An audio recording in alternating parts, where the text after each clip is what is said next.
All right, old friends, new friends, everybody else, what's going on? Welcome to episode 1045, Talking Buffalo, your weekday daily driver for Buffalo Sports Talk and more. My name is Patrick Moran. Thank you to everyone out there, as always, for watching, for listening. I appreciate you all very, very much. Big shout out to today's sponsor, Sunny Reds, 1841 Aber Road, just minutes away from Highmark Stadium. I was actually there Saturday night. They had karaoke going on.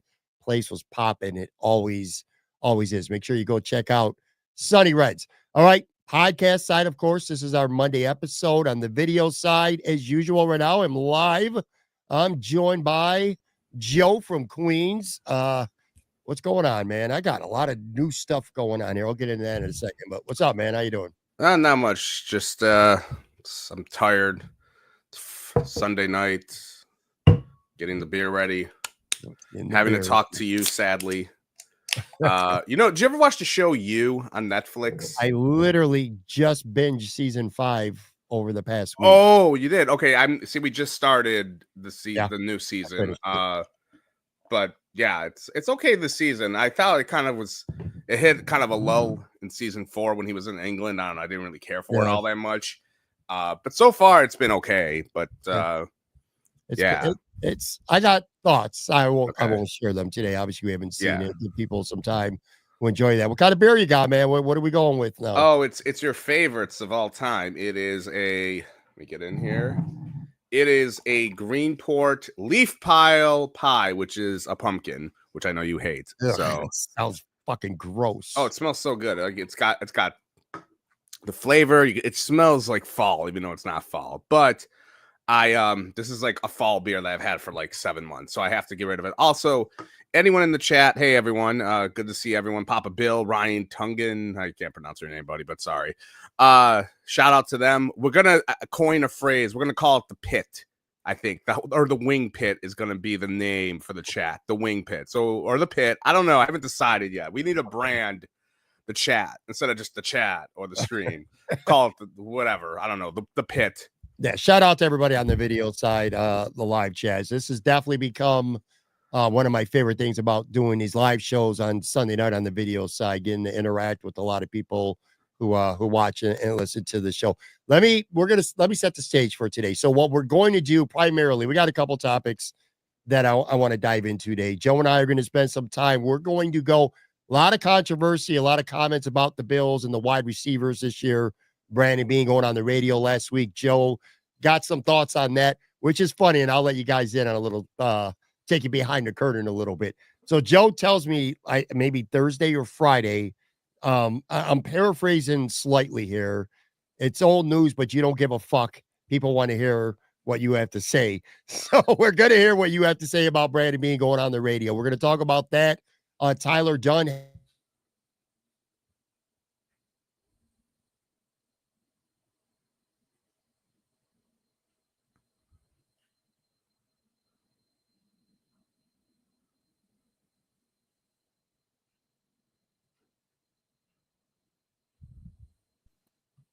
All right, my mic is back. I lost my mic. Yeah, you did, and I didn't know what was going on. You there? But yeah, I'm here. You schmuck. Good job. I should have just talked over man. You. Always, On.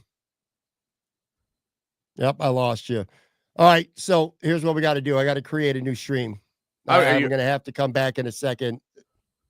Yeah, you're going to have to come back in a second. I can hear myself. I can't hear Joe. Everybody in the chat who's wondering that. I can't hear Joe. Let me make sure you're unmuted. You're muted. Settings. I'm going through everything here. I hate StreamYard. I really do. Anyway, I'm going to be right back. You guys can hear Joe. I can't hear Joe. So I have to restart the stream. It's better that way. And we'll be back in just 2 minutes. So I'm going to restream. I'm going to hit you up again. All right, Joe. So we're going to end this. All right, everyone in the chat, we'll be back in like 30 seconds, and we'll be back. All right, bye, everyone.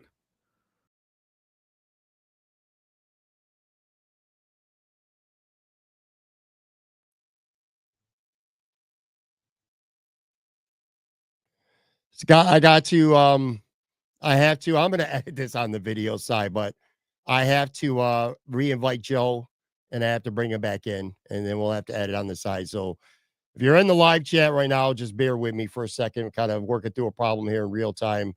I got to tell you this, man. I am really fucking sick of StreamYard, and that's going to end real soon. So hold on. I'm sending Joe another invite. I apologize for this, everybody. Hopefully you can hear me. Can everyone, if you're in the live chat, can you hear me right now? People who are watching this live, I'm gonna have to do a lot of editing on the video side, but we'll see. Hey, what's up, man? Can you hear me? Still, I'm gonna have to end the stream, and we're gonna have to restart. I'm gonna have to restart the computer. So everybody, go to my YouTube channel. Give me 5 minutes or so, and I'm going to have to come and redo this with Joe. So just hang tight, folks. I'm gonna have to crash out of this and then come back in. There's just nothing I can do about it. So give me a minute here. All Joe, right. you stay, and I'll be back. I'm gonna restart my computer, so you hang out. All right, but let's see what. Talk to the audience, and I'm going to restart my computer and see what happens. All right, no pressure there, buddy. Okay, bye. All right. Hi, everyone. Yeah, so Pat's having technical difficulties. I don't know why we just don't start another stream, but, you know, he needs this, the rub, the heat, as we call it. So anyways, if anyone's got questions for me in the chat, because I don't want to get too much ahead. So if anyone wants to just ask some questions in the chat, so I'm not sitting here with a fistful of dollars by myself. I'm happy to answer any Bills related questions, but I could tell a little bit about what we got going on this week. We're basically we're going to talk about Brandon Beane's WGR interview. We're also going to go over everything. Yes, I did get a new haircut. Thank you, Ralph Wilson Jr. We're going to go over all of the wide receivers that Brandon Beane has signed, drafted, traded for since 2017, and it is a who's who list of not great, Bob, as the show or the meme says. So we have that going on, but that's going to be a big part of it. I mean, I definitely have takes about what happened with Beane and even him going on Pat McAfee and things like that. Ryan asked, Joe, do you yell at people on the sidewalk? No, I'm actually pretty cool when I walk through people on the sidewalk. I'm actually one of those people that if someone I usually stray. Like if I'm going on the sidewalk and I'm going left, I go right, you know, because I don't want to bump into them. So I'm actually kind of nice about it, where in New York, everyone kind of runs people through. But I definitely do have a pace of my walk, and I just keep walking. So, you know, that's kind of how I walk up here. So yeah, so that's how I walk, and I don't yell at people on the sidewalk. Everyone else should ask a question right now, because this is the only time Pat's ever going to give me this forum, because Pat's an egomaniac. He will never give me my own show, even though I don't want my own show either. Are we here? So, he's coming on. Fuck StreamYard. I'm going to tell you right now. I promise you by next week, I'm going to have a new system here. This sucks. There's nothing I can do about it, though. Audio side will be fine because I'll be able to edit all this out. On the video side, we're live, and there's nothing I could do about it. I was just literally getting ready to say, as your voice went out on me, I don't know what the hell happened, but I got some brand new software here that I'm kind of trying out, but I feel like this would have happened regardless with StreamYard. So I was kind of crossing my fingers here and hoping that shit went all right, well, but it did. So whatever.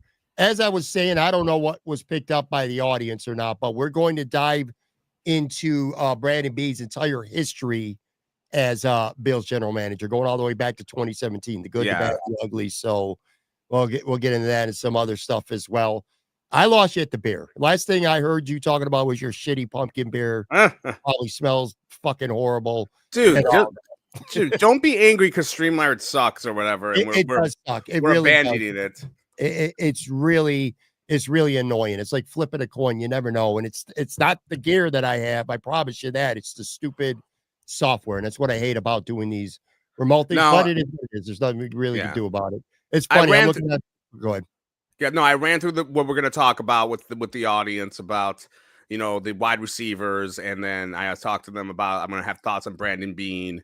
And then someone asked me if I yelled at people on the sidewalk, and I said no, and that's that. So you know, it was definitely Yeah, it was fun. I was just getting warmed up. All right, let's get to this before this freaking thing blows up. Hold on a second, man. I got a few things that I Oh. wanted to get into. Part of my spiel here before I See, get everyone, into once this. I had my You're shot for ruining 3 it before I minutes. even get into it. You're literally ruining it before I could even start talking about it. I had a couple fun things that happened over the course of the weekend. This is kind of a personality-driven episode that we do each week on Talking Buffalo. I don't want to be like fucking robot and just say, oh, here's a topic. Let's talk about topic 1. Oh, now let's get into topic 2. Got some shit that I wanted to talk about with you and for our wonderful live audience here on the show. Do you like live music? Do you like go to bars? And, no, I hate live music. Okay. Despise live music.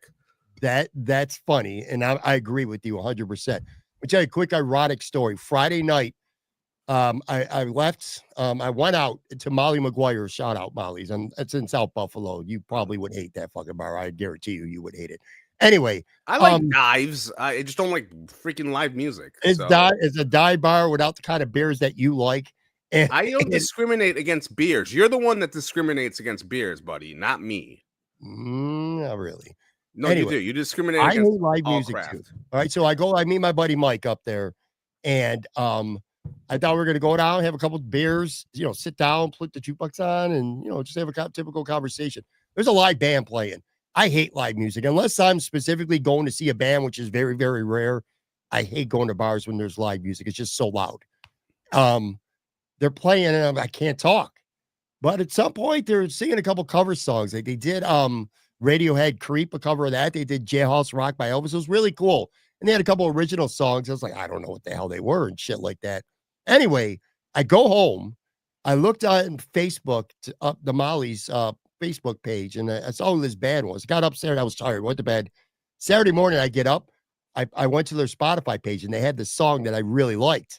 And I reached out to them, and I said, hey, my name is Patrick, blah, blah, blah. I saw you guys by accident, by happenstance. And long story short, I want to start using this band's music as an intro to Talking Buffalo instead of the old radio jingle style that people hear on the audio side.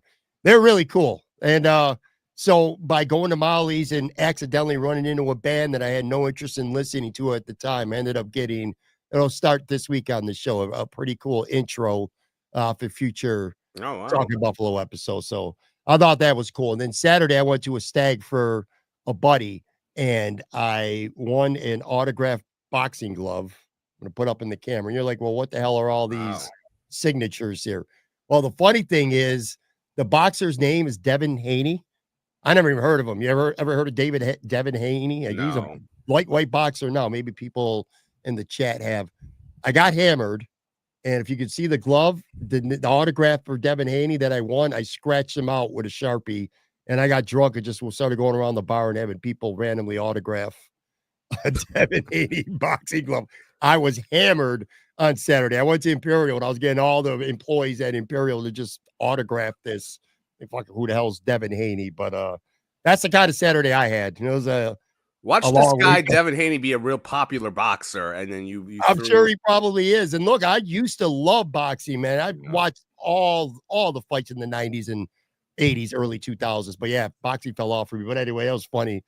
Dude, I won it in a raffle, and I ended up getting hammered and scribbling them out, and got drunk and had people autograph my shit. Anyway, all right, let's get to Brandon Beane here. He calls in the WGR.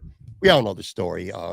He's saucy with Jeremy White and Joe Dibiase literally out the gate. It's like he couldn't wait to get on the air to kind of get into it with them. What were your thoughts when you heard that then? What your thoughts on kind of what the reaction has been around social media? Because there's been a lot of strong reactions on social media. What's your take on everything that happened? Well, like I've told you in the past, I'm not on social media too often to get the freaking pulse of the groups. But I'll just say this. I thought the actual interview, it wasn't as like, how do I say this? I don't think it was as big of it was a big deal, but it's like, this is the sort of stuff that happens in a lot of markets, where the GM gets into a fight with a talk show host or anything like that.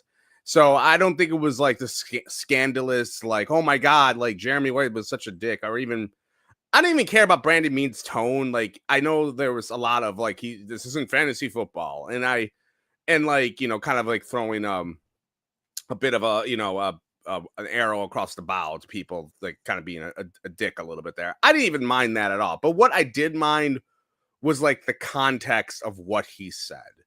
And, I don't know, like, look, I'm going to assume, like, I listen to Jeremy a lot, like a Mhm. decent amount. And I think a lot of people, like, in the content world, even like like the content bros and other people probably don't as much as they claim to do. Like, they see tweets online and then they're like, just assume like Jeremy has been a dick all off season about the wide receiver train, which he's mentioned it. It hasn't been that bad. Like, they've wanted I think it's defensive. tongue in cheek a lot of it too, Joe, I Oh, think. yeah. I mean, he likes to brand things, and like the tank was a branded thing, and the wide receiver chain is kind of like branded, where it's just something that Mhm. is funnish at the end, I guess. But he, for the most of the offseason, he's talked about wanting wide receivers, but it's mostly been like the first month and a half. They were, if you remember, that we were talking about Myles Garrett every freaking day. It felt like are the Bills going to get Myles Garrett? And it wasn't much of anything else. So it wasn't like, and they were doing that big time. So I thought that whole thing wasn't as like, it's not like a big scandal. Like, at the end of the day, it's a fucking talk radio show, and it happens in every other market. Are Okay. you surprised how much it blew up? Because I mean, he was on Pat McAfee. He was on. Well, he's always on Pat McAfee. I'll get to Pat McAfee in a minute about Brandon Beane, but Brandon Beane loves Pat McAfee, and he loves the fucking safe spaces like there, and your boy, I don't know, the whatever the guy is from Barstool, whatever his name, Pro Football Talker or whatever the fuck his name is, I forgot. Whatever. EFT commentator. Yeah, that Jabron. Football Yeah, talk. like he loves going on those things, and it's like a safe space where they're all broing it up. But for the most part, in terms of like the actual conversation, like, I don't like, oh, like this person, like Jeremy was so mean, or like, come on, give me a break. And even what Bean said, I wasn't like, his tone, like, was he demeaning a little, I guess, but it was mostly like, he had a right to defend himself. He obviously, it felt this has been something burning in his ass for a few years, possibly, because this has been, and we'll get into this because we talked about it. We're going to get into all the wide receivers Brandon Beane has signed and brought to the roster. It's, Yep. People like me, this being upset about the wide receiving position before they signed Elijah Moore hasn't been about this offseason. It's been about like the last 3-4 off seasons. And he probably was sick of hearing it because it's been something that has been on the topic of a lot of like content people and a lot of fans possibly, and on my end as well. But, the whole tone of it, like, it's funny with the host at GR. Like, I feel like they're fans of the team, all four of them, like Show, Bulldog, Joe, and Jeremy. They'll say they're fans of the team, but they're pretty, in my opinion, objective about them. They're much more objective than I even think some of the Bills brobeat people are, to be honest with you. But like, it's always you have different relationships. Like, I feel like the brobeat, they have a different relationship with the players' media because they see them every day. They're at the stadium, they're doing the press conferences, they're fucking playing miniature golf or whatever with Brandon Beane at the Boyko Invitational. They're there all the time. Where the radio guys, like the host, they're never there. They're there for training camp. They do like a couple week spots there where they're there and they talk to a few different players, but they're not there every day. So I don't know if that's something that maybe there's a little bit of that. You have a problem with someone, you go up to them and kind of chit chat about it, and you're there daily. Whereas they're throwing bombs from a studio where they're not seeing those guys eye to eye. So maybe that's some of the frustration that Beane had. I'll say this about that conversation. This is what burned my ass, and you can go and freaking tweet or go to the bathroom if you want, because I'm gonna go on a little bit of a tangent here. Jesus. Yeah, Okay. enjoy. Okay, so Because you haven't had enough airtime while I've I was literally on for a minute and a half, and I talked about me yelling at people on the sidewalk. For whatever some weird reason, people love hearing your commentary on topics like this. Yeah. So take a breather there, Pat. Go write an email to StreamYard or something. So he's yelling about with Jeremy about like basically like, because of Josh Allen's contract, like you can't do anything out. You can't really do much because of his contract. And I'm gonna see like, dude, like, did you just see the Eagles? The Eagles had like all these all pros. They have a quarterback who makes a big chunk of money. They have they spent a lot on those players. Okay. the Los Angeles Rams won the Super Bowl with a quarterback who made a lot of money, and they paid everyone there. They went for it. There are teams that like have like a really good roster, and he's acting like, oh man, I can't do as much stuff because of the cap and because of this. And it's like, dude, you can look at all these other teams that are doing the same thing. Then you kind of shoot yourself in the foot a little bit because you all of a sudden go, well, I can't spend money because of there's only one football and I can't spend all my money. Bro, you're spending money on the defense. You've always done that. Josh Allen has been making bank since 2022. Okay, it's been 4 years since he's had a really big contract, and they paid Von Miller a huge chunk of change when Josh Allen had his new contract. So don't sit there and act like, oh, we didn't spend any money, blah, blah, blah. Like, we can't because of this. And like, that pissed me off because it's like, okay, dude, like, you have all these other examples in the NFL. Then he goes on the safe space with your boy McAfee, and he's talking about you got to build within the. And I've been telling this. If you've been listening to me since 2019 on this podcast, I have talked about how this team is obsessed with defensive linemen. They're obsessed with defense. The track record. They're like the Carolina Panthers of how they built their team around Cam Newton. And look what happened. He goes on McAfee's little show. He says, "Oh, it all starts up front," and he's freaking talking about like shit that happened 10, 20 years ago with the Panthers and the Patriots. I'm like, dude, everyone and their mother knows that football in the 2000s, when he was there with Delhomme and all them, and Brady had Deion Branch, it was a completely different game. You could kill people. You could freaking go over the top and murder a wide receiver, and you could go low on quarterbacks.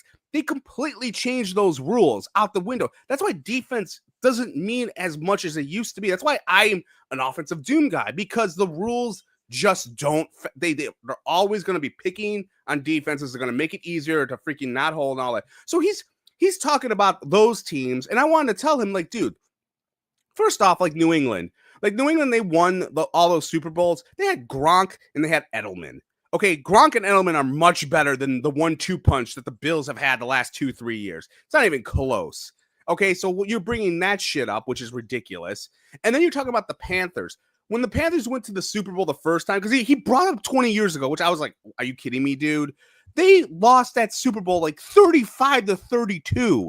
So that great defensive line that he was like jerking off over, guess what? They freaking got obliterated by the Patriots. And the Patriots, at that time, Deion Branch was a good wide receiver there. He was close to 1,000 yards. I looked this up, a couple different years there. 1,000 yards at that time frame, that was a milestone. 1,000 yards now ain't shit anymore. So he's acting like, oh, these teams had all these juggernauts of defensive line, and we don't need all this offense and all that short of shit. And then going back to like the initial conversation with Jeremy, he signs Elijah Moore. After he told everyone like, oh, the wide receiver's fine, like stop bitching about it. He freaking signs the guy, a wide receiver who, if he had done this a week ago, 2 weeks ago, whatever, I'd probably been like, you know what?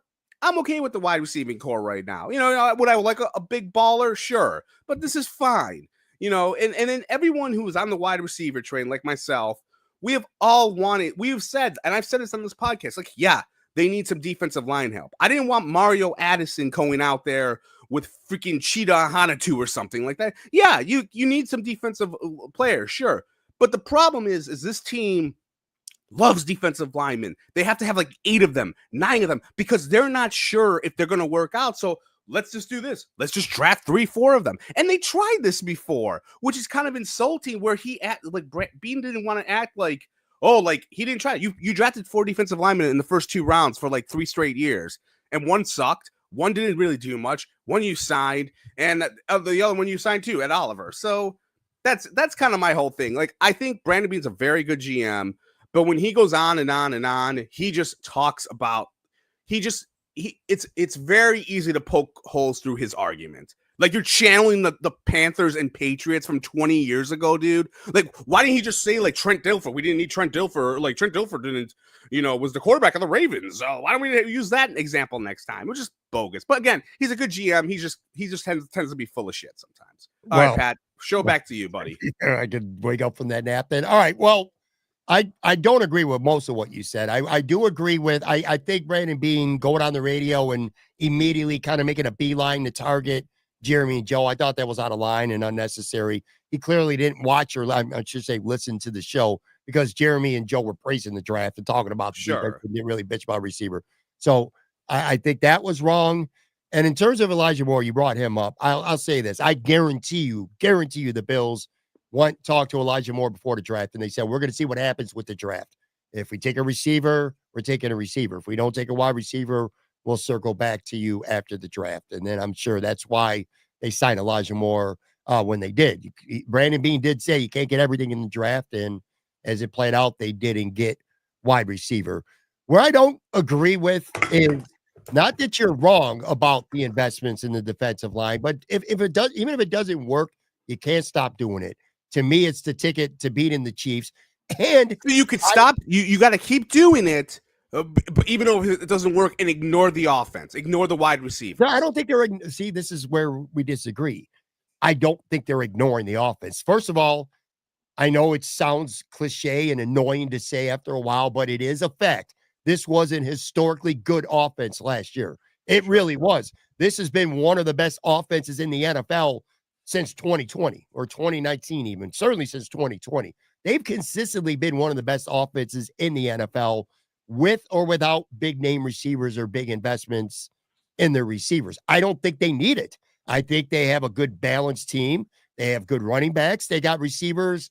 None of them are superstars like a Jamar Chase, but they get the job done. They have, and we're going to go through this in just a minute here. We're going to go year by year. I think there's been some bad signings, some bad decisions, but I think for the most part, they've gotten plenty out of their wide receivers. I will admit. I mean, it's plenty, like 25 catch. Okay, I'm about to lose my mind with you already. I think where I agree with you and people who are critical of Brandon Beane about the receivers is there's been a very uneven allocation of resources to wide receiver compared to the defensive line.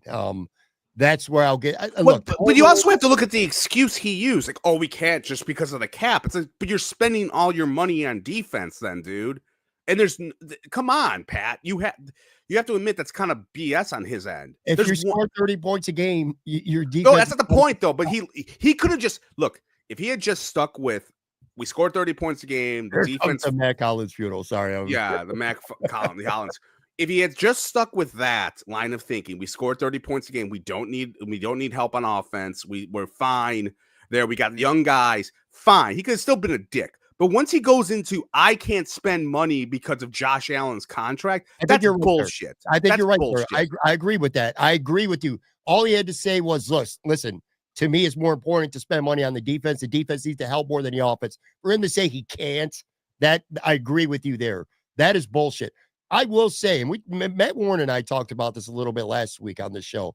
I think people are underselling the potential, at least, of Josh Palmer. I think Josh Palmer this year should be an upgrade over Amari Cooper last year.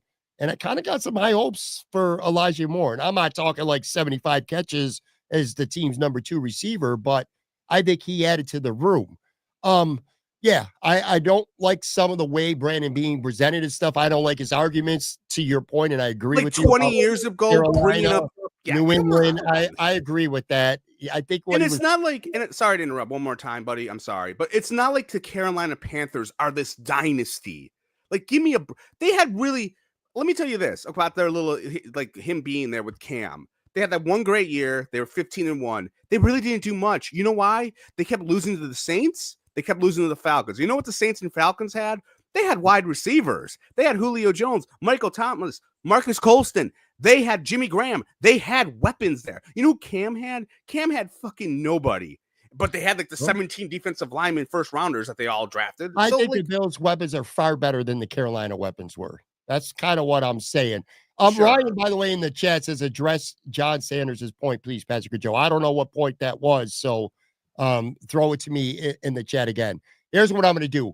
On the video side, we're literally going to be back in 3 seconds, and we're going to get into, I want to go through the history year by year of what Brandon Beane has done at wide receiver. So quick break, literally 3 seconds on the video side, and we'll be right back.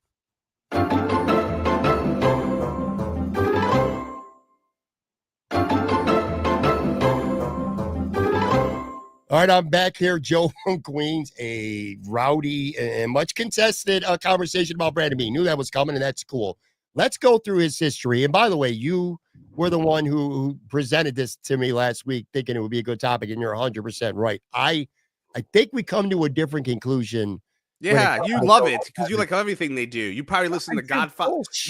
You listen to the Podfather Marino, and he was like, "The wide receivers are fine," and then you were like, "Yeah, I agree with that." Let's go back to the beginning. Now, 2017, Brandon Beane joins the Bills. Although, if my memory serves me correctly, didn't he join like after the draft? I believe. Yes.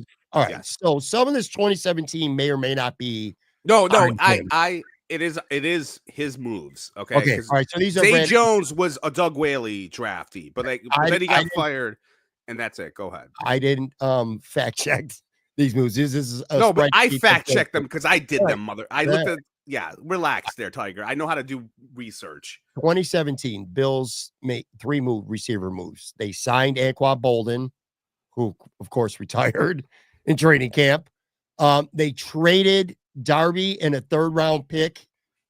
I'm sorry, let me say that over again. They got a 3rd round pick and Jordan Matthews for Darby. Jordan Matthews had 25 catches for 282 yards and a touchdown in 2017. And then he had 23 catches for 328 yards in 12 games the next year. And then he ended up with the Kansas City Chiefs. And then, of course, the big one, they traded a 4th rounder for Kelvin Benjamin, who played 6 games, had 13 catches for 93 yards. I got no fight here on you, man. And there's nothing I can really say. And I mean, this is not a good start for the wide receivers under Beane. Yeah, and look, this was a weird transition year where they were trying to like wipe the floor with everyone. Like Jordan Matthews, I'll just say this: when Jordan Matthews got there, you looked at his numbers with the Eagles were really, really good. Like I think he was close to 1,000 yards like his first 3 or 4 years. And I remember thinking, hey, this could be a good trade. And then he gets there, he breaks his thumb like a month into the season. Really didn't do much. Obviously, look, that was not a great offense. It was Tyrod. It was Dennison. It was terrible. And then Bolden retired. Like, I remember thinking to myself, they had Sammy and Zay Jones going to training camp as your 1 and 2 guys. They lost Robert Woods. And then they signed Anquan Bolden in the beginning of training camp. And I was like, great. I'm like, I like this because I think they wanted like a veteran in each room kind of thing. And then they traded Watkins like a week later. And then Bolden, like you said, he retired a couple of days later. And then the Kelvin Benjamin deal, that was a big deal at the time because it was like the Bills were 5-2. No one thought they were going to do anything really that season. Like I remember thinking they were going to get obliterated. And, he comes in there and it's like, great. Like this guy had previous, again, kind of like Jordan Matthews, like 4 straight 1,000-yard seasons. He was good. And then it was a disaster. He was terrible from freaking day one. And I don't know what happened with him because he was fine with Carolina and he was just awful there, like awful. Yeah. But and again, you can blame the offense like Tyrod, Dennison, whatever you want to do. But those all blew up kind of in their face in terms of like on the field stuff. So that was 2017. 2018, it wasn't on the list too, but they did trade Sammy Watkins, I believe, 2018. But that doesn't count. We never got a wide receiver in, so it was. Right, I'm just saying, it was a wide receiver move, though. So they did trade away Sammy Watkins. Quick little detour. So I asked on the podcast about what was the question that John had, and he said Elijah Moore was ranked 98th out of 98th on wide receivers on PFF. Is that true? I have no idea. I haven't heard a stat. Anything like that. I haven't seen many bad stats on him. But anyway, continuing on, 2018. They signed Jeremy Curley. They cut him at camp. He had a couple good seasons before the Bills. Like he had 64 catches with Frisco 2 years before that. So that was a free agent signing that didn't work out. They signed Terrell Pryor during the season, late October, and he got cut 14 days later. Literally got cut 2 weeks to the day later. This is a guy, again, he had 1,000 yards in Cleveland 2 years before that in 2016. They signed Isaiah McKenzie, who all in all, I thought turned out to be a good signing. Did some good things. I think when his role grew after Cole Beasley, I don't think he handled that very well. But, he was a useful receiver for the Bills. I think he was solid for like a 4, like what he was. Yeah. And they drafted 2 receivers, both late picks, Ray McLeod, Austin Prohl. Austin Prohl didn't work out at all. Ray McLeod Didn't He work got out for the Bills. He's been around the league, pretty good yeah. kick returner and stuff, but yeah, it didn't work out. So again, 2018, 2 years in with Beane, and other than Isaiah And again, McKenzie. that was Josh Allen's first season. I'm going to give Beane kind of a pass because look, Mhm. that was a terrible offense. Like they rushed people in there. It was terrible. I don't even know how they won 6 games, but they out of that year, I just and they also had it. I think I had it at the bottom of the list. Maybe you missed it. They had Robert Foster, and that was, if you remember him, he was like the undrafted Yeah, guy. yeah. Yeah, and he was at the end of the season. It was him and Zay Jones was solid that season, for what he was. He was decent, and then Robert Foster. I just remember everyone was hyped up about him, and I never bought into him because he's an undrafted guy who caught a bunch of bombs, and he Sure. was kind of crap, and they got rid of him the following year. So Yep. moving on, yeah. All right, so 2019, they signed 2 receivers, and this was a big free agent coup for the Bills on both levels. Number one, they signed John Brown. Um, he had 1,000 yards for the Bills in 2019. So what a great free agent signing he was. 72 catches for 1,060 yards and 6 touchdowns in Really 2019. good. Smoke was the man. Got hurt the next year in 2020. Only played in 9 games. 33 catches for 458 yards, which is kind of my pace for around 1,000 yards, when you account for the injury, 3 touchdowns. Yeah, But then that was it for him. And then the other guy, Jonah, and this was one of the better free agent signings the Bills have made in many, many years, and that was Cole Beasley. your boy. He was great for the Bills for the first 3 years for sure. 67 catches, 770. What do you mean? Come on. Okay, first off, let's go back because as usual, you get your facts mixed up. So John Brown was really good at the start of 2020. Then he got hurt. He came back later, and he was not the same. He was done. Your boy Cole was good his first season. He was okay his first season. Excellence a lot. Okay, he was great his second season. Third season, he had 82 catches, but he lost a step that third season. Yeah, he lost a step. He's still 82 catches, dude. Bro, anyone could get 82 catches and 18 and 800 yards with Josh Allen. He barely added 9 yards a catch. Stop that. It's still a good season, dude. Even the football bros, Joe Biscaglia thought he lost a step that year. I remember. I'm not saying he didn't lose a step. You said excellent. And I was like, 82 catches is very productive. He was one of the better was he not, Joe, was he one of the better free agents? Yes, but you said excellent. Look, you can't bullshit. You can't be wrong with me when I know you're wrong. You said excellent. Excellent 3 seasons. No, it was a great signing, but when you said excellent 3 seasons, that's a little bit too much, buddy. Excellent's a little much. But it's okay. It was an excellent free agent class. John Brown and Cole Beasley helped the Bills offense immensely come out of the Kelvin Benjamin, Zay Jones, Sammy Watkins, Robert. Absolutely. No argument for me. Big time work from Brandon Beane in 2019. Going to 2020. And at this point, like I said, the Bills now have one of the best offenses in the NFL at this point in 2020. So they have Beasley, they have John Brown, who both had big years in 2019, especially John Brown. And then they got to go get a number 1 guy. They need a number 1 guy. Brandon Beane swings a big trade with the Vikings. He gives up a first, a fourth, and a fifth for Stephon Diggs and a 7th. So they trade for Stephon Diggs. There's your alpha number 1 wide receiver. And for 3.5 years, he literally was that. He rewrote the Buffalo Bills record book over the course of his 4 seasons with the Bills. They also drafted Gabe Davis in the 4th round, which, considering he was a 4th round pick, a day 3 pick, that's an excellent hit on a draft pick.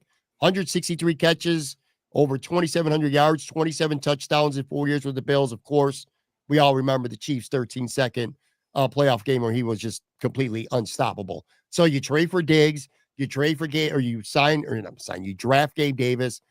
They drafted Isaiah Hodgins in the 6th round, who, God, everybody wanted him to just work. He didn't. He has some success with the Giants for a little bit, but, then he fades away. And they also signed Jay Kumaro, who pretty much didn't amount to shit. But now you're talking 2019. You got Cole and Beasley. Beasley and Brown, and now you got Diggs, and you add Gabe Davis. Those 2 years with Brandon Beane, he's cooking, to use the popular phrase, man. That's some really good work right there. Yeah, and I think, look, Allen in 2019, that offense was not that great with Brown and Cole by themselves. It was mostly like they ran it pretty well. you and I remember like having arguments when people were just defending Allen, and I was like, "Yeah, show me a little bit more," and it was just kind of annoying. But they were good that year, mostly because of the defense. Once they got Diggs, it was great. Then Allen, it just snapped for Allen. Like Allen just became like God. He went to God mode in 2020. He was great. That 2020 team, by far to me, had the deepest wide receiving core they've ever had. I mean, you had Gabe Davis as your fourth wide receiver, I think. And then you had Isaiah McKenzie as your 5. And those guys were contributing. And then you had Cole, you had John Brown here and there. Like 2020, that was a deep wide receiving rotation. And it was great. That was probably Josh Allen's, stat wise, if you're just looking at the box scores. I know he won the MVP this last year, but that was probably his best season, just stat wise, if you're looking at it. So this is where you got to have context to a list, because now we'll get to 2021. And on the surface, they drafted Marquez Stevenson in the 6th round. Didn't work. And they signed Emmanuel Sanders. Emmanuel Sanders was good for the role that he played on the Buffalo Bills, that 4th receiver. He had 42 catches for over 600 yards in 2021. You're like, well, where's the marquee signing? Again, now you got Stephon Diggs. He's your number 1. Cole Beasley was going into year 3, so he was coming off that second year where that was his best season in 2020. So you got Diggs, you got Beasley, you got a promising emerging Gabe Davis. So you go add Emmanuel Sanders. That's what they needed. They didn't need to go get a T. Higgins in 2021. John Brown fell off and he was pretty much gone at that point. But still, Emmanuel Sanders was your 4th receiver. So 2021, I see no need for the Bills to really make any big investment at wide receiver. I don't know if I would agree with that, because I thought John Brown was really good. Like he was a former 1,000-yard wide receiver. And I think Sanders wasn't that guy. Like he's not going to be, from what I remember, he started off the season very well, and then he kind of fell off a cliff, and you really didn't see him much of anything. I think, and that's when Cole, and that to me, at 2021, that's when, in my opinion, I think they saw Josh Allen as a unicorn, and they were like, we don't need to invest in wide receivers anymore because he's awesome. And I think the previous seasons, you didn't know if he was good or not. You were like, okay, we'll see. Let's get him going. And once they saw him get going, they were like, you know what? And this was the trend going forward, where they were like, we don't need to trade a 1st-round pick for Stephon Diggs type player. We don't need to go out. John Brown and Cole Beasley were making like $10 million each at that time frame. They were making decent money for that change. And I think that's when it turned a little bit for them in terms of not doing that. I like that. Debbie Shark in the comments says we're reminiscing over here. That is kind of what we are doing. And I want to also, Kevin in the live chat says, do you see the pattern? No wide receivers in the top 3 rounds. We're going to circle back to that because that's not inaccurate for sure. All right. So 19, 20, 21, man, the Bills are cooking at wide receiver. I think they've invested plenty and it's working out. We get to 2022. Cole Beasley's gone. John Brown's been gone. But you go into this again. I keep saying Stephon Diggs during this period was your alpha number 1. He's one of the best wide receivers in the NFL. Gabe Davis comes off the 4-touchdown, 200-yard receiving game in the playoffs going into that year. I remember Bree, still to this day, Bree88 on Twitter, still grills my ass because I was fighting with everybody saying Gabe Davis is about to be a top 20 wide receiver in the NFL. You were fighting with me too, because you had him, you anointed him as God. I was like, dude, he had one great game. I thought he was ready to be the next Mike Evans. I'm not gonna lie. That was my thoughts on Gabe Davis. And the Bills were very high on him for good reason after what we saw in Kansas City. So you got Diggs, you got Gabe, Isaiah McKenzie. Again, he was pretty good.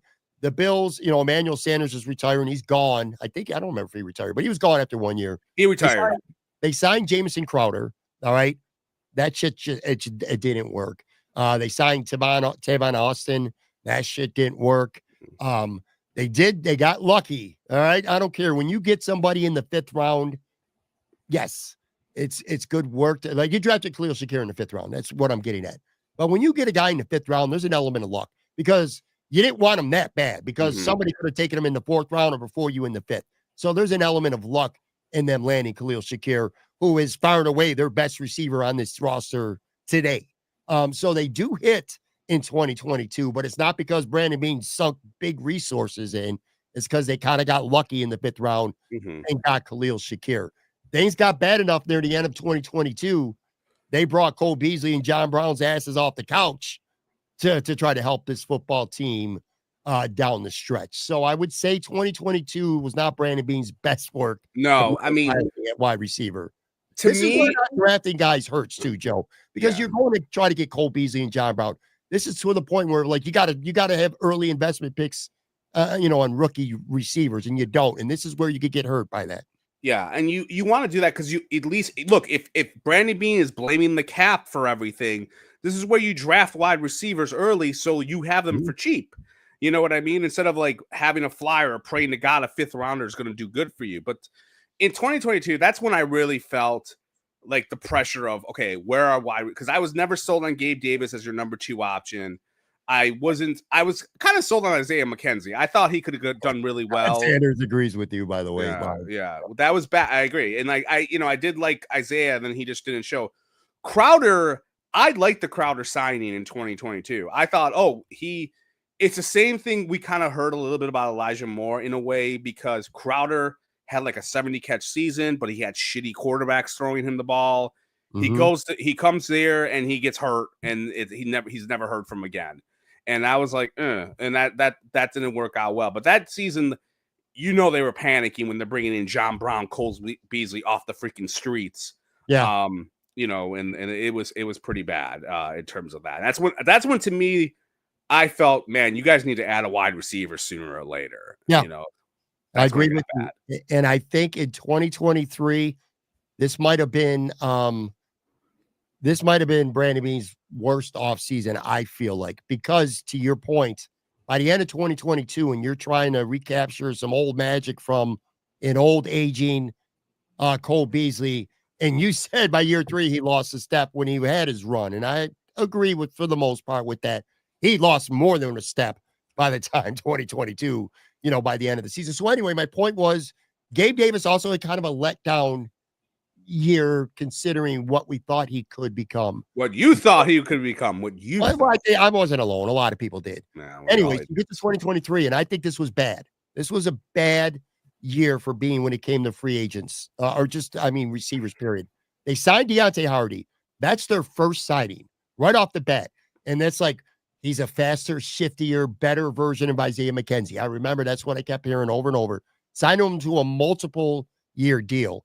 15 catches for $150, 1 touchdown, 1 and done. They signed Trent Sherfield, and that move at the time was pretty much, I would say it was, the approval level was high. A lot of people like that sign because it was like he was stuck behind Waddle and Hill in Miami. Opportunity's going to present himself, and he could be a very, very good 4th receiver for this football team. Maybe even put up some wide receiver 3 numbers. He didn't. He kind of sucked.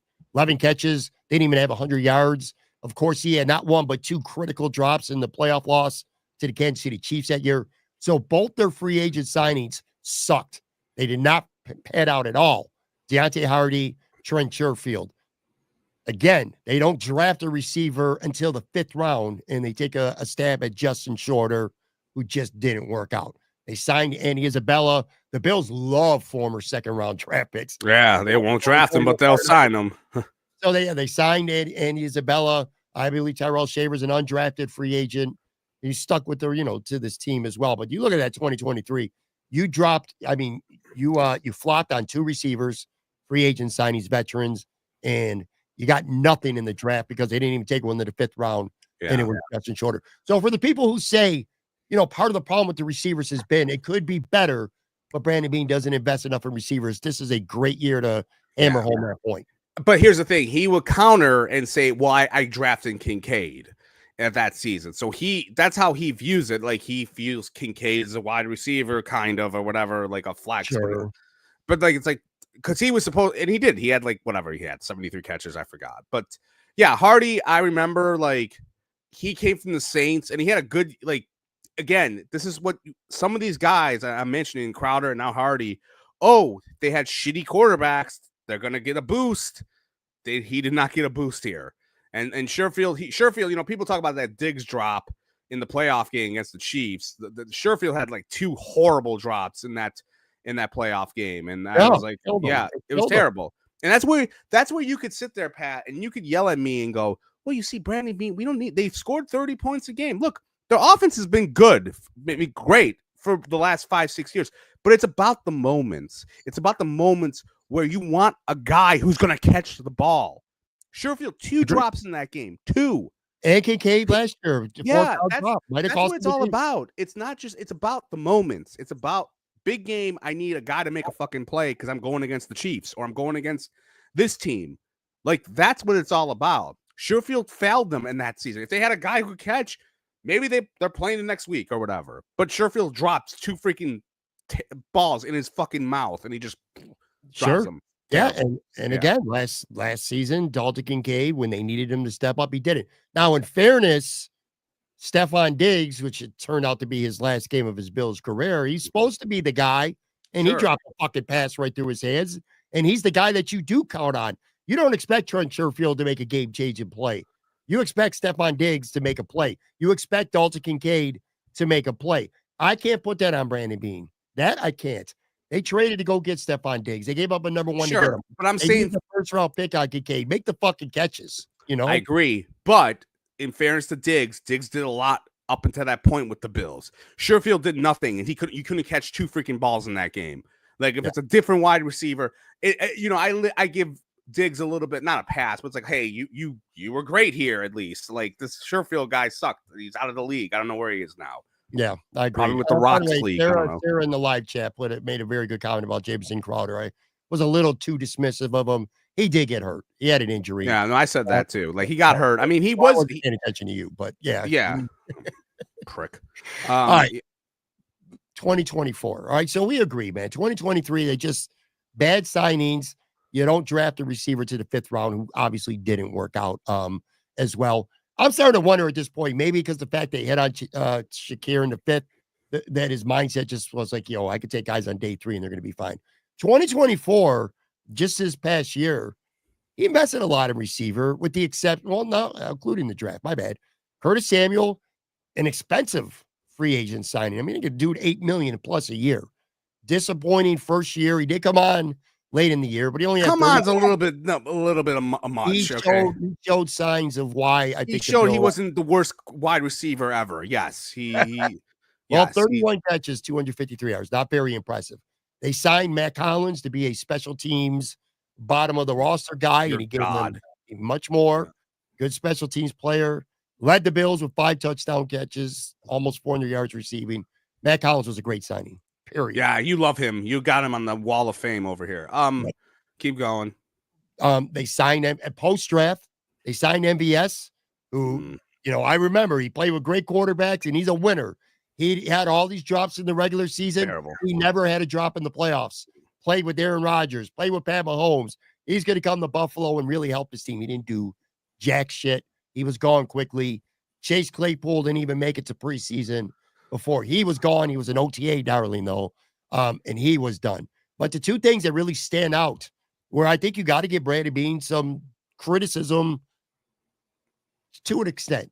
They traded a 3rd-round pick for Amari Cooper. Amari Cooper just never really worked out.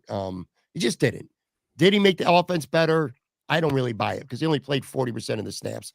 I hear my microphone crackling, and I just really hope that shit doesn't go out again. You sound fine outside of like the context because you're an idiot, but go ahead. Yes, you sound fine. Well, anyway, they gave up a 3rd-round pick for Amari Cooper, and at the time, you're like, that don't seem like shit.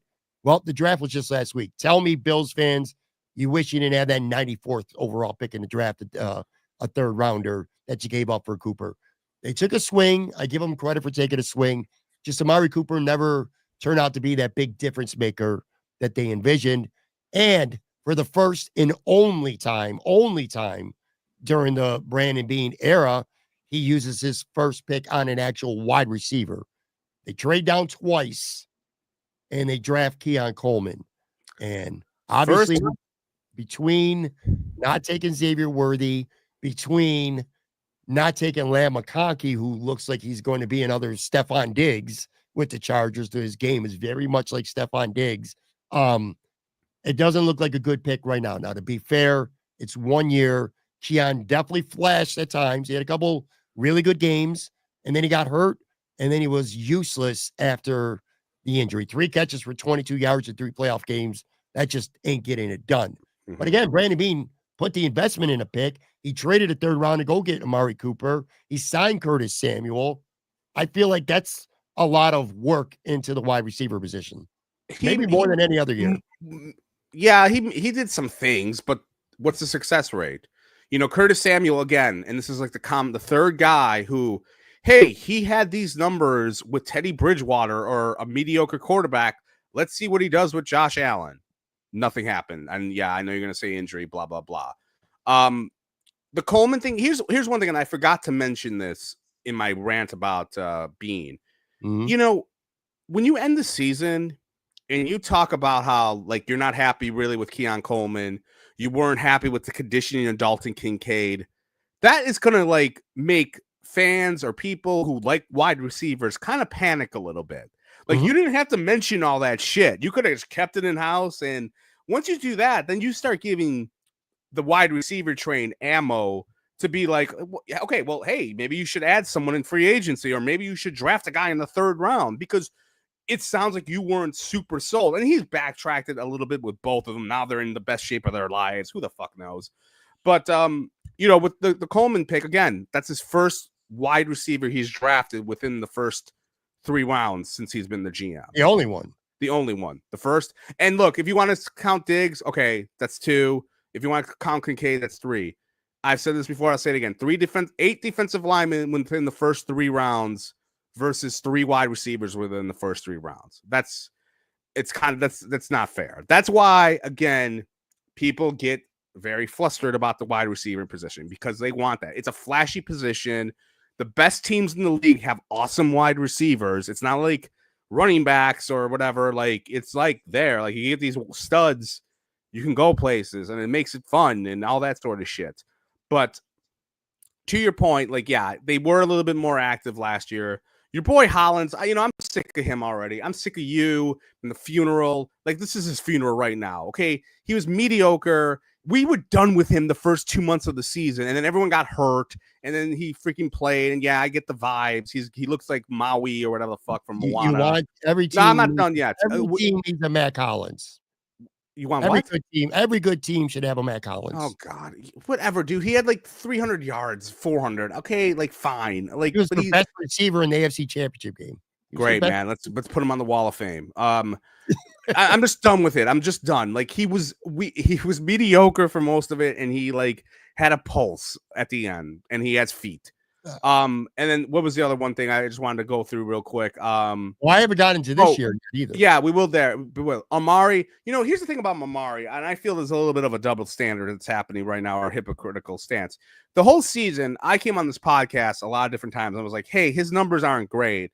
And I got pushed back by one Patrick Moran, who was like, well, he's making everyone else better. And I got that from you and the film bros. And now all of a sudden, it didn't really work. So what is it now? Did he make everyone else better now? Or are we now saying it's like he sucked, period? Like, what's because he's not here anymore? He was okay. He wasn't what they wanted him to be. I thought he was brought here to be a different. But everyone is supposed to go ahead. Sorry. I thought he was brought here to be a difference maker in January, just like Von Miller was being slowly ramped up to be a difference maker in January. You get to the playoffs, Von Miller's playing 25% of the snaps. So that was all a bunch of bullshit. I fell for the ruse a little bit, thinking that Amari Cooper being out there is making everyone else better, and they're just waiting to unleash him. I remember near the end of the season, they played the Patriots twice, the Jets, and they were barely even throwing Amari the ball. And I remember people saying literally, and I bought into it, they're just being a very vanilla offense. It's almost like preseason style. They're getting the number 2 seed. They've already won the East. They're not showing defenses nothing. They're going to unleash Amari in the playoffs. What happened in the playoffs? He didn't do shit. He only played 35-40% of the snaps. It's fucking 3rd and 10. And the one time Joe Brady decides, I need Amari Cooper to make a play, is on 3rd and 10 on the last drive when he throws a screen hitch pass to him, a bubble screen that went for about 5 yards. Just a dumb call by Joe Brady. But anyway, yeah, Amari Cooper was disappointing, man. I don't know how much of that's on him or Joe Brady or what. Yeah. It didn't work. It's just crazy. Like, that first game he came in against the Titans, he was awesome. And we talked about that. Like, look at this guy. He didn't even practice really, and he's great. And then he gets hurt. He comes back. He had a good game, I think, against the Rams. He was really good in. But you're right. He didn't do much of anything. Let's I'm see curious. I'm curious to see if he signs somewhere else. Like there's rumors he might go to Dallas, maybe. And Dallas, obviously he has chemistry with Dax. It would be interesting if he goes somewhere and he's actually pretty good, and then it's going to be like, what the hell happened here? Because you're right. Like if he's good, let's just say he ends up being okay. Then it's going to be like, what the hell why was he only playing 30% of the snaps or 40% or whatever? Like, Yeah, why wasn't he on the there's a field? comment of Kevin Harge in the live comment says, no Cooper opened the offense because no defense respected our receivers. I agree about the second part of what he said, but I don't think he opened up the offense because he didn't play enough. He didn't play like less than 45% of the snaps.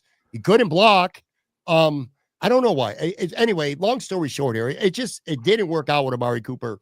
And the book is yet to be written on Keon Coleman, but I will say the first chapter is not very promising, but read on. You know what I mean? It could easily get a lot better. He's got the talent to certainly end up being a good pick. I'm not going to throw him away after a year.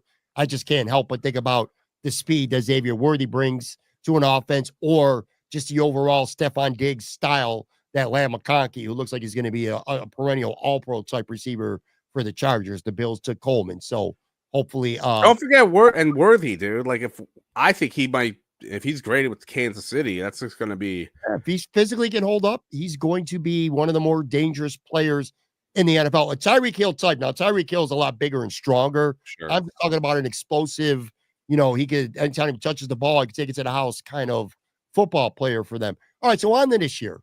Again, and look, the book, you can't write the book on this year before they play. Elijah Moore, we've talked about him. The one pushback I will say, I like the signing. Again, he had 61 catches for a really shitty Cleveland team. But I'm also going to be careful because I remember a year or so ago when we're talking about Curtis Samuel. Hey, Curtis Samuel played with some bums in Washington and Carolina. He's going to play with Josh Allen now. Look out, NFL. What happened? Not much. So I'm not going to automatically assume Elijah Moore, because he's playing with Josh Allen, is going to become, reach his full potential that we all thought we would see when he came out in 2021. I do like the Josh Palmer signing. I think he's going to be a good player. How good? Again, I'm not going to get into predictions here in April or May, but he's an adequate signing, dude. He's Amari Cooper. He's the Matt Collins. He's one of your three receivers. He's a top 3 receiver on this football team right now. So again, and it was a pretty big contract too. So not huge, but a decent sized contract for Palmer. And then they drafted a guy in the 7th round, which pisses a lot of people off, man. Caden Panther, a 7th round guy. I refuse to get sold on a 7th rounder. 1 wide receiver, 2 wide receiver free agent signings this year. Going through this list, dude, this is where I said there's a disconnect with me and you. I think with the exception of maybe 2023, where he should have done more, I think Brandon Beane overall has done a really good job when it comes to finding wide receivers.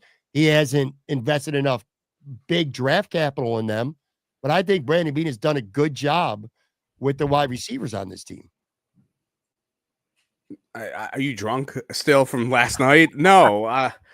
I mean, look, I can't even, I don't even know what to say to that. No, he has not done a good job. I mean, look, he did a good job at the first start, and then it tailed off by 2022.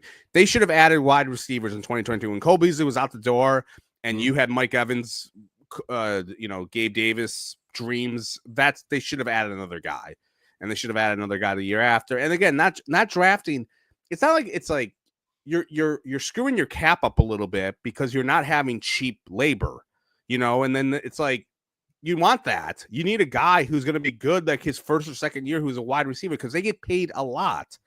And instead it's like, well, we're going to get Curtis Samuel and pay him a lot, pay him $6 million or whatever he's making. That's the other thing too with Palmer. He said I'm paying Palmer $11 million a year. It's like, dude, you're not paying him $11 million a year. Like, those contracts are bullshit. He'll probably get cut before he makes $11 million. It's kind of annoying, but I digress. With Palmer, look, he had Justin Herbert, not a bum by any stretch of imagination, really good quarterback. His best years came when he had Keenan Allen and he had Mike Williams there, who were good. And then this past year, when he was by himself, he didn't really do much of anything. I think that's a little bit of a concern, because that's supposed to be you're going to get more targets.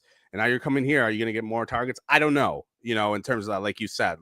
More, as you said, the thing about Moore is a little bit interesting, is that, he wanted out of the Jets because he wanted to be a bigger part of the offense when he got traded to the Browns. That's interesting because now he's coming where everyone eats and no one gets the ball 100 times in a game or a season because everyone's got to eat and fucking buffet and all that shit. Yeah, I don't know how you could sit there and say that he's done a good job with the wide receiving core and what he's done. I think you're drunk. And I do think he's done a good job, with the exception of I don't think he's invested enough draft resources. That's why I am with you, because to your point, you're depending. Maybe you don't have to go sign Curtis Samuel and give him $8 million. Maybe you don't. I still like the Josh Palmer signing, and I'm not. Well, we don't know yet. We don't know. So I'm not going to speculate on him being a bad, overpay or whatever. So we see him play. But there was a couple guys, veterans, that they don't. Jamison Crowder, maybe, and Emmanuel Sanders. If they drafted more receivers early on, maybe they don't have to go out and get those guys. But I think as a whole, with the exception, again, of 2023, where Hardy and Sherfield were just bad signings, I think he's done a good job finding the right free agents, making the Stephon Diggs trade. Even though I criticize him and said it didn't work, I admire him going out and going to get a multi-year or multi-time 1,000-yard receiver in Cooper last year. But yeah, he's been hypocritical. It's all about not needing receivers, and then you got to go trade for Cooper in season. You got to go get Cole Beasley and John Brown off the couch because you don't have enough. And now this year, again, you have to sign Elijah Moore after the draft because you didn't get a receiver in the draft. I understand your point that it could be hypocritical what Beane says versus what he does. I think it's insane that I still can't get over it. You think he's done a good job. I can't. Like, Crowder wasn't good. Like, we just went through the list. People in the chat, if you can, do you agree with Pat that Brandon Beane has done a good job? Give me a hell no, okay? Because, like, with the wide receivers, because come on, dude. Like, look, this year I actually, again, if he had signed more before, like, the draft, I would have been like, okay, I could maybe get behind this a little bit. Like, we'll see what happens. Like, and that's kind of, even before, I was kind of like, I wish they would address more of a wide receiver or whatever. But like I said, they love defensive line. And I think you and I next week, we should do a defensive line, like going through that and see how many more guys they've signed and drafted. Cause it's like, it will take us 5 podcasts to get through it. Because I know you hate to hear this, but I think defensive line is significantly more important than wide receiver for the Buffalo Bills. So, but I don't blame them for continuing to draft better, get better players. Boogie Basham sucked. Dwayne Carter is not looking too damn promising just 1 year in. Other signings, the Vernon Butler, Starlo Tudele, a lot of these bigger free agent signings, they sucked, but man, I mean, you got to be able to stop. You got to win with the front four, and that's how you do it, man. And but you don't need to sign 7, 8. They've drafted what, 3 defensive linemen in the first 4 rounds. You signed 3 defensive linemen to decent contracts. You also had Ed Oliver. You also had Greg Rousseau. You have AJ Epinesa. This is my issue. Is they that went overboard but that's the thing. They go way overboard, and I don't know I don't know how much I agree with that. Look, I would rather find a stud in like the defensive line and just be like, build around that guy. They just haven't found that. And I feel like they are throwing spaghetti against the wall with the hopes that one of the 5 they draft or whatever is going to be good. And then they could be like, this is great, because they'll put more into that, So if they drafted a wide receiver this season or this draft just a couple weeks ago in the 3rd round, or especially the 2nd or even the 3rd round, would you be a lot more? Would this conversation be different right now because the Bills took a day 2 wide receiver? Yeah, it would be. I mean, yeah, it would be. But again, I can't stress this enough. This is all about the last 7, 8 years with the wide receiver, annoyance. It is not about just this year. It is about them constantly just being like, we need to put assets into the defensive line. The Bills had the number 1 defense scoring-wise in 2021. And they got obliterated by the Chiefs in the freaking 13-second game. That's why I keep going back to you. Y'all think, like, you and Brandon Beane think, oh, we're going to get this defensive line fixed and they're going to dominate. And it happens rarely where a defensive line dominates a great offense. And before you go, well, the Eagles did it to the Chiefs. Yeah, but the Chiefs offense wasn't the same Chiefs offense that it was in the years past. Also, 2 years ago, the Eagles had 70 sacks and the Chiefs scored 38 on them in the Super Bowl. That's why I I don't agree with the one way thing. too The much. one thing I think is tried and true. Like trends come and go in football. You run the ball effectively. You're balanced. You sling it all over the place. The one trend that is always tried and true is if you got a great front four and you could get after the quarterback with four people, you're going to have a lot of success all the time, almost all the time. You're going to get to the Super Bowl. You're going to win Super Trying Bowls. to get to the Super Bowl. If your front four, Why I mean, didn't the oh not I'm just sorry. the front Did the four, 2014 Bills make the Super Bowl with that great front four I with said Kyle Williams? not just Oh, the they front didn't four, take but if you got Josh Allen and a great offense, Brandon Beane's mindset is if my front four is better, we're going to beat the Chiefs. We're going to get over that hump. We're going to get to the Super Bowl.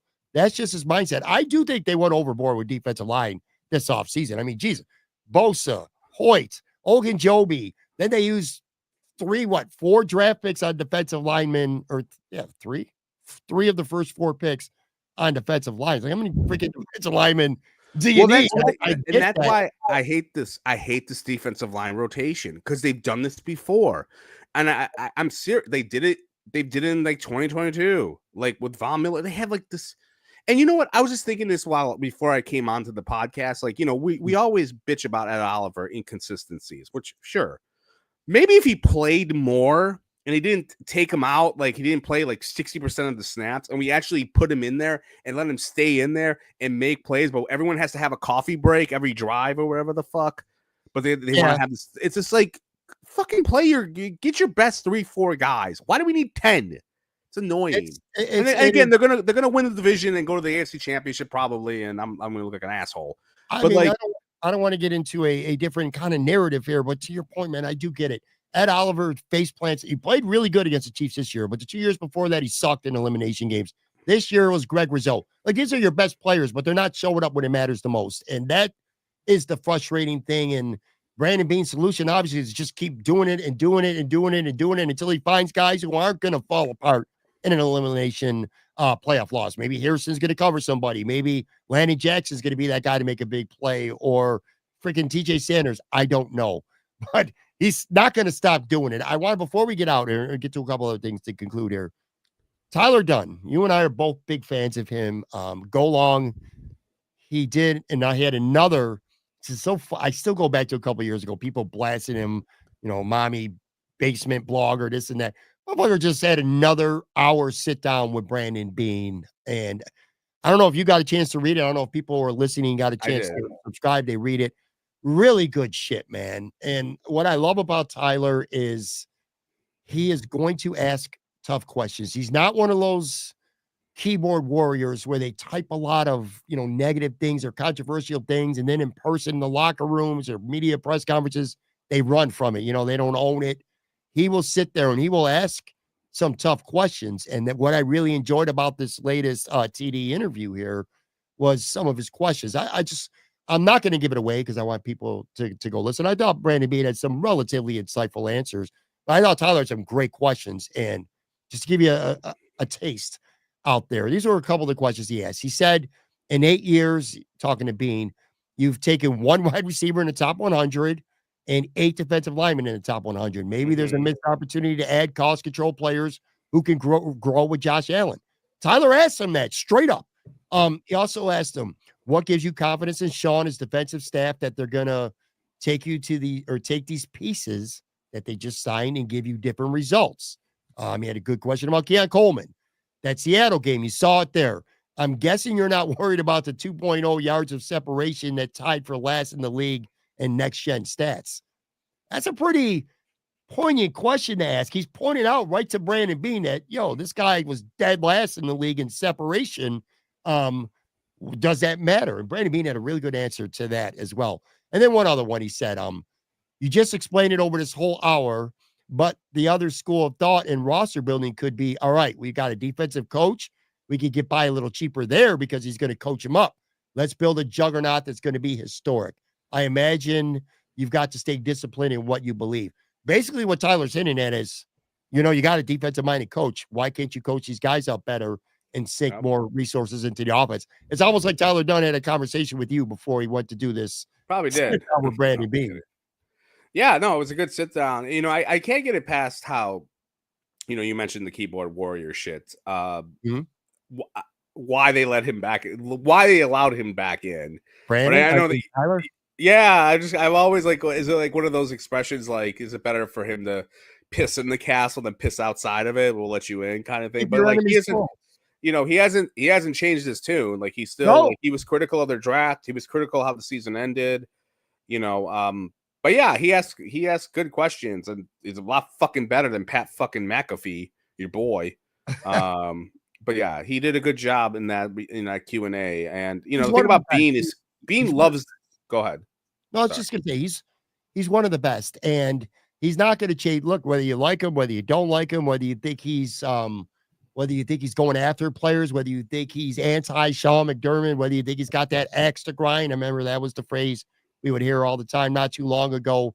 To his credit, he will sit there in person and he will ask the questions that you and I and listeners and readers want asked. And you got to give him credit for that. And I'm not singling any specific person out, but there's a lot of people out there who just don't want to ruffle those feathers. Oh, God. Maybe it doesn't fit what they're doing for their job. It doesn't serve them any personal purpose. I can understand that to an extent. But with Tyler, the service that he provides to his readers with football, these are the kind of features. And I sound like a walking commercial for Ty right now. And I don't give a shit because I just pandering. Pandering Pat's their name. Yes. Pandering Pat is definitely pandering right now to Tyler Dunn. But again, he asked those kind of questions and then he puts things together. I thought he got a relatively decent amount out of Brandon Beane too. It's certainly worth the read. Let's just put it that way, man. Yeah, no, it definitely was. It was a good Q&A. I actually want to read it again because I read it while I was in bed in like 5 a.m. waiting because I couldn't sleep. Anyways, I digress. But in terms of when I read, yeah, it was a good piece. He asked follow-ups, which is good. Like, I in my diatribe about Brandon Beane's interviews, I mentioned how there's like, well, what about this? What about that? A reporter should do that. And I know, like, in some cases, you're in a press conference, it's hard to, like, do a follow-up. People are shouting questions over you. But, like, sure. Ty will do that. Like, you did this before. Like, he mentioned in the piece about how they drafted 4 defensive linemen with their first picks over a 3-year stretch. And it's like, you did this before. And that's where I can't get past. Like, you have done this before with, we're going to build a defensive line and all this shit, and it didn't work. So, yeah, he's a good ass reporter, columnist.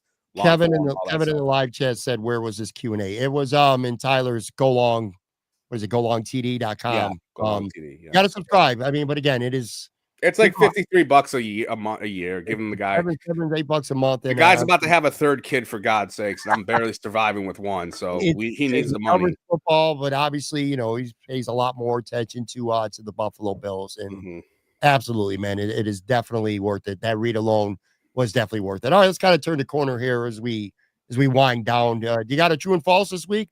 Nope, because I forgot to do it and I suck. And I saw it at the end of your rundown, and I was gonna, like, if you want to do the Flushmore, I could think of stuff.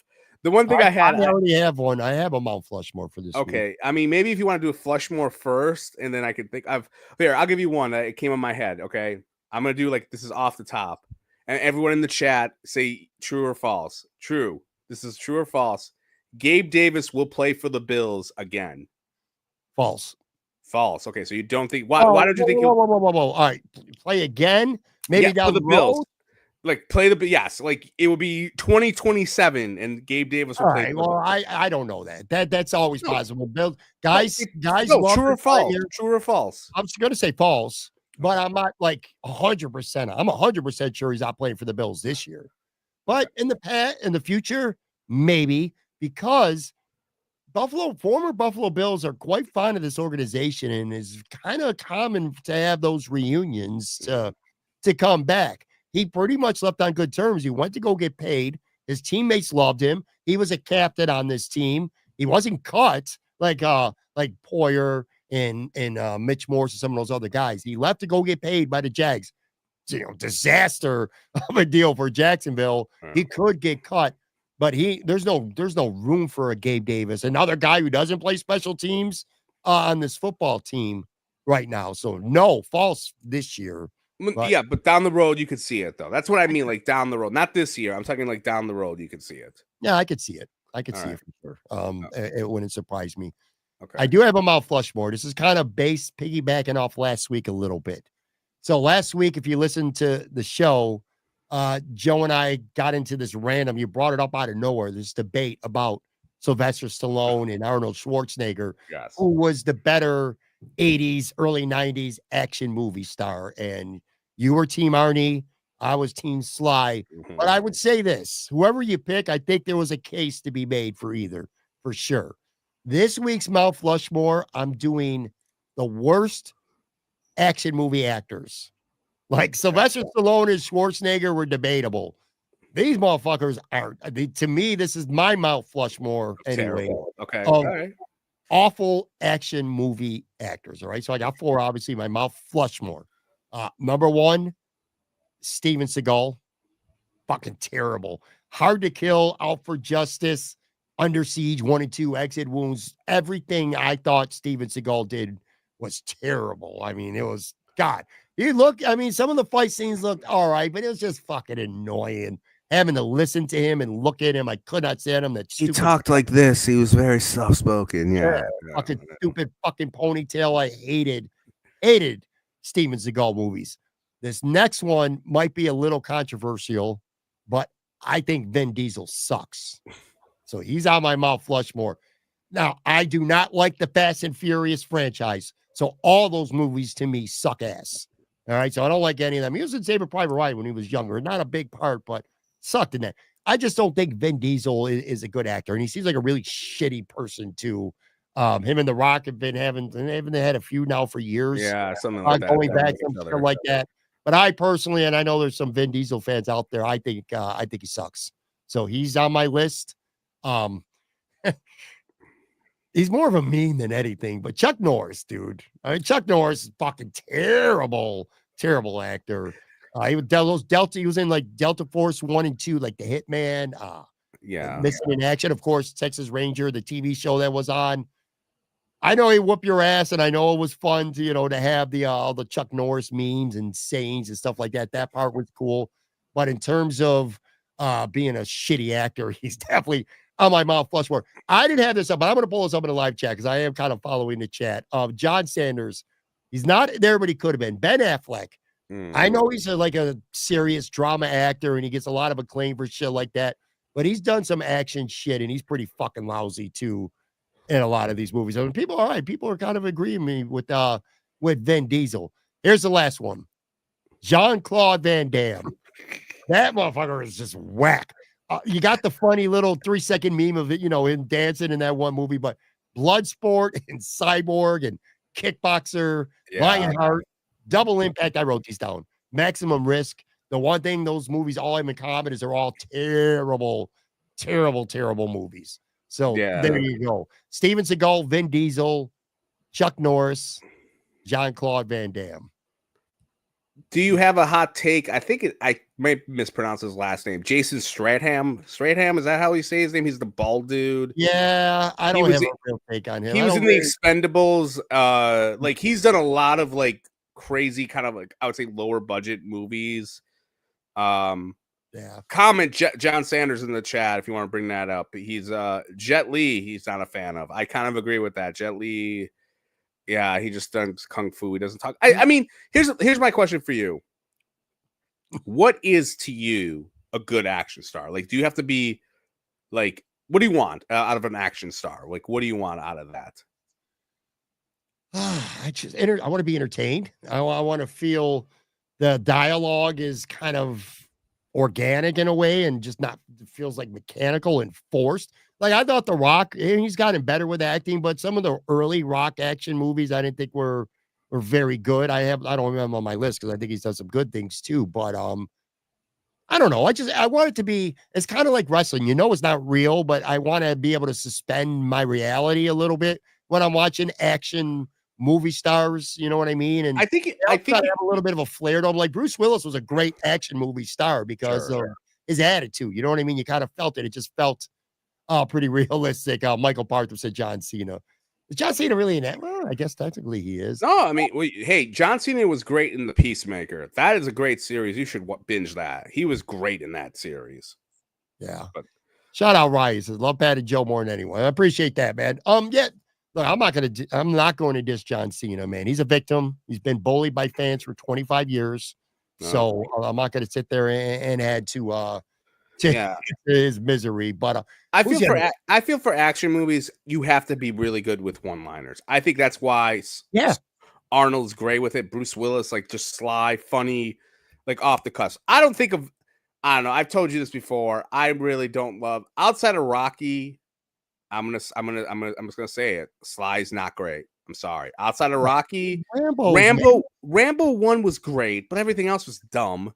And then like he just doesn't have witty like he was witty in Tango and Cash. That I'll give him that. Schwarzenegger does? Is that what you're saying? Arnold has way more freaking one-liners than anyone. He has more one-liners than you had at the bar with your wife probably back in the day. What about when Clubber Lang says to Rocky, "I'm gonna bust you up"? Oh God, he sounds go for it. He didn't sound stupid. I didn't like that either. But that's no. I don't think I again.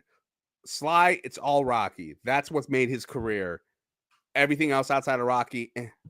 I want to throw one more guy out there, and then I want to wrap up. I got a handful of comments. I want to sift through them and go. We'll go back to some of what we talked about from the listener perspective. Julia Roberts' brother.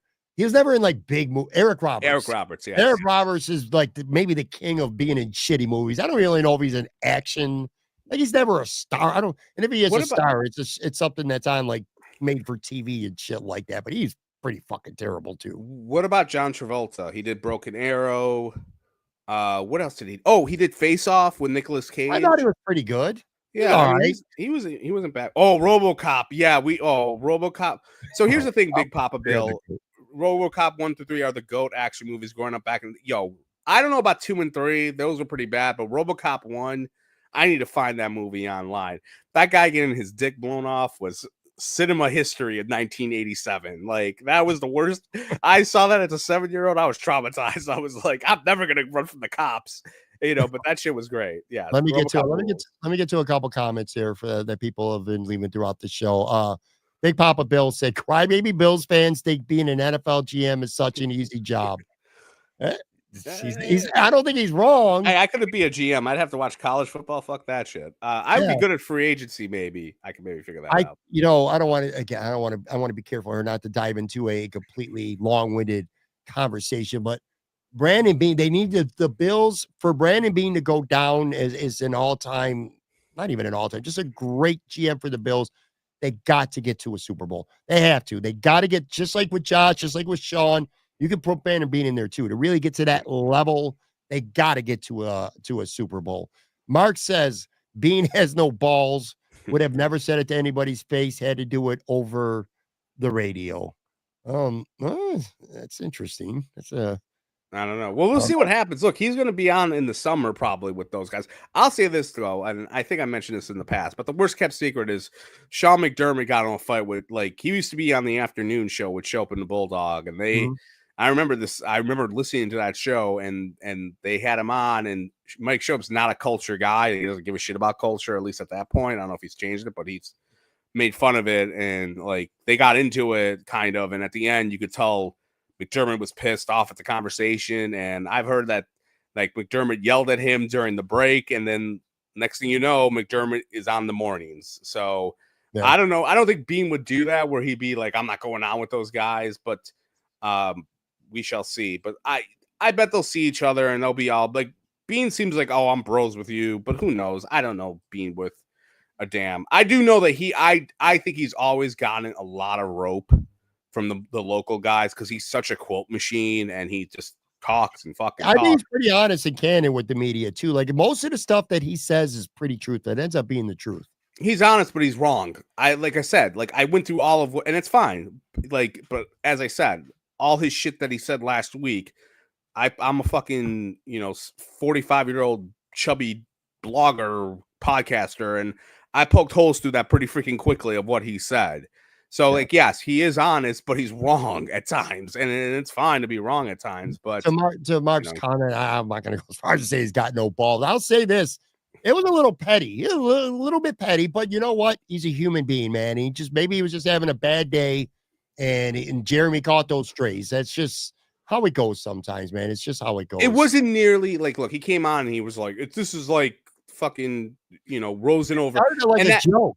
And then he kind of said, because Jeremy he goes, no, and Brandon Beane says, no, let me talk now. I was like, all right, well, no, he really is fucking annoyed right now. Yeah, but he brought up the Rosen Allen thing, and look, I remember the next day on GR when they drafted Allen over, and it was like a funeral. They were not fucking happy about it at all. Yeah. And that was not the case this year at all. It wasn't close to the same tone at all. So yeah. All right, let's continue on here. We got a couple more for you. John Sanders says DK Metcalf could have been had for a second and some late picks. Shaking my head. That's an understandable feeling. I get that. My thought is this. Dalton Kincaid's a first-round pick. Keon Coleman's a second-round pick. There's both question marks around them. I think Brandon Beane says, I need to see it this year.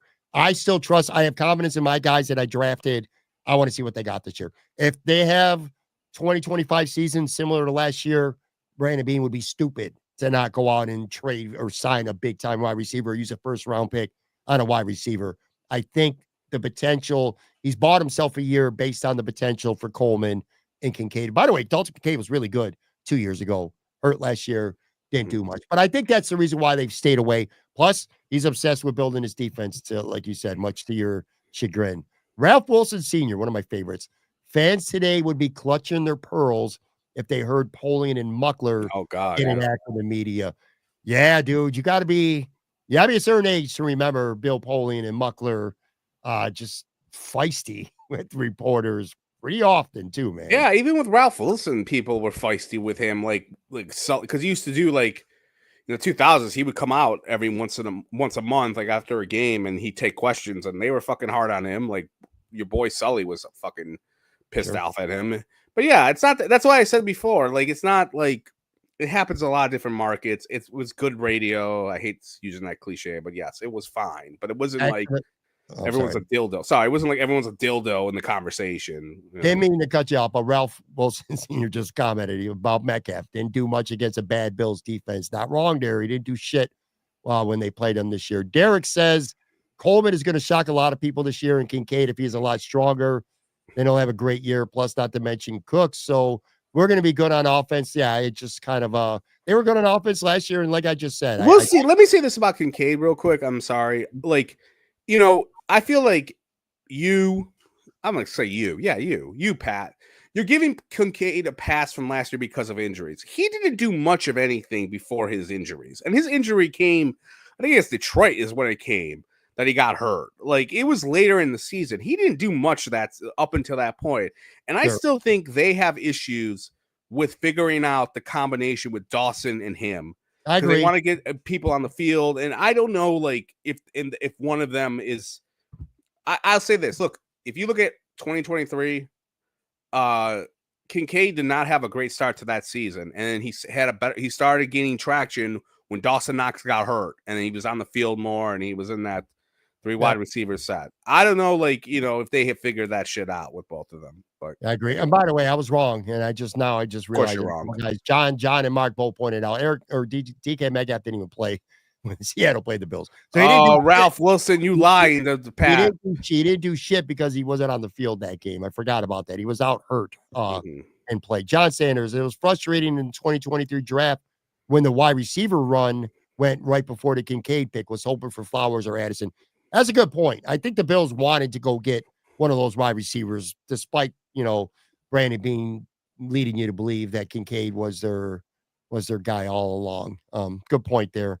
Also, John, my prediction is Moore doesn't make the team.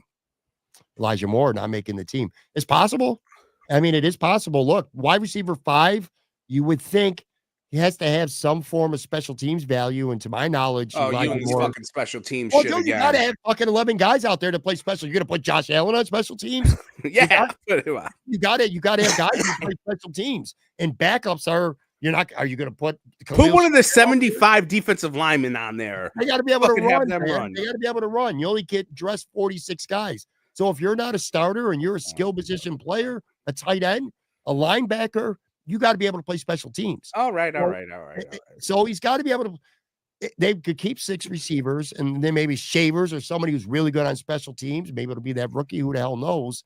I'm not saying he won't make the team, but if he doesn't look good and he doesn't have special teams value, I don't think it's a lock that Elijah Moore makes a team. I would bet that he would, but I'm just sick of hearing about special teams when it comes to like wide receivers. Like, get the best wide receivers out there, please, who can fucking catch and not fucking drop it like your boy Trent Sherfield in the fucking playoffs did once.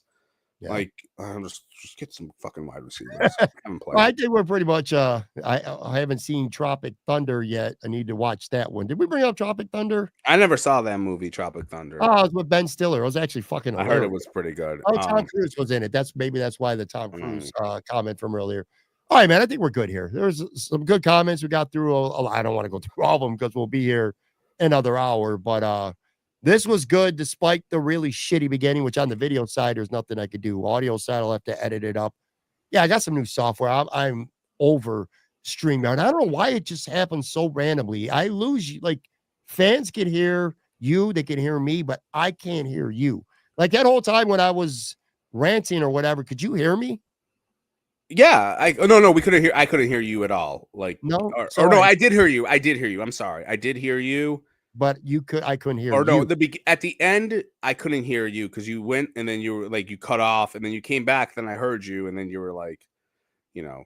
Yeah. We can talk about this off air and figure it out. I'm sure. I don't know what to do. It'll just hopefully it doesn't happen often. That's all. Yeah, I think next week we should really. I know you'll say yes and then you'll back out.